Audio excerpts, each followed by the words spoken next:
Hello साथीहरू, तपाईँलाई स्वागत छ मेरो च्यानलमा। आज चाहिँ मैले यो खिरहरू नेपाली खिर बनाउने तरिकाहरू तपाईँलाई सिकाउँदैछु। यहाँ अन्डा पाक्दैछ अनि यहाँ मैले चामलहरू राखिसकेँ। चामल भिजाएको थिएँ, चामल भिजाएर अनि मैले दुधमा हालिसकेँ। दुधहरू पहिला तताएर पहिला दुध ततायो भने चाहिँ ब्याक्टेरियाहरू मर्छ।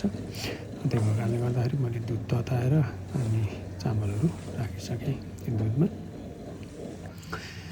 अनि अब यो उम्लिँदैछ, तातिँदैछ, यसलाई चलाइरहनुपर्छ, नत्र डल्नुपर्छ। दुधमा चलाइराखेन भने चाहिँ त्यो भएको कारणले गर्दाखेरि यसलाई चलाइरहनुपर्छ।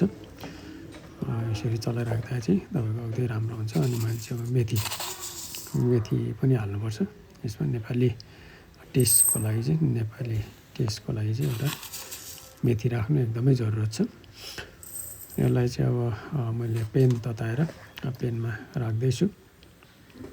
अब यो तातिँदैछ, यसलाई मजाले तातिनु पऱ्यो। यता यो खिर उम्लिनु सुरु गरिसक्यो, यो निकै ब्राउन भइसक्यो। अनि यसलाई अब फेरि यहाँ निकै नै पाकिसक्यो, उम्लिँदैछ। अनि मैले यो पिसिसकेँ। अब यसलाई पिसेर मैले ढुङ्गामा पिसेको छु। ढुङ्गामा पिस्दा चाहिँ त्यसको नेपाली टेस्टहरू आउँछ। त्यो कारणले गर्दाखेरि मैले ढुङ्गामा पिसेको छु त्यसलाई। यो पनि अब राख्ने बेला भइसक्यो। अब म यसलाई यसरी राख्नुपर्छ, माथिबाट राख्दै चलाउँदै गर्ने, नत्र भए त्यो डल्नुपर्छ। मजाले चलाउनुपर्छ, जति चलायो त्यति मजाले घोलिँदै जान्छ यो।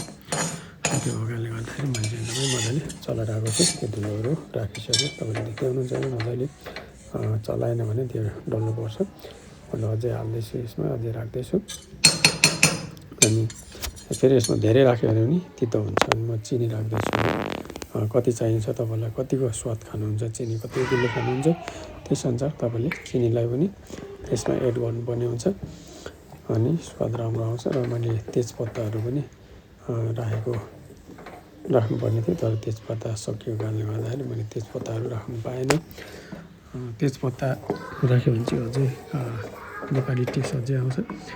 तेजपत्ताहरू तपाईँसँग छ भने तपाईँले तेजपत्ताहरू राख्न सक्नुहुन्छ। अहिले अब निकै नै रेडी भइसक्यो खानुको लागि।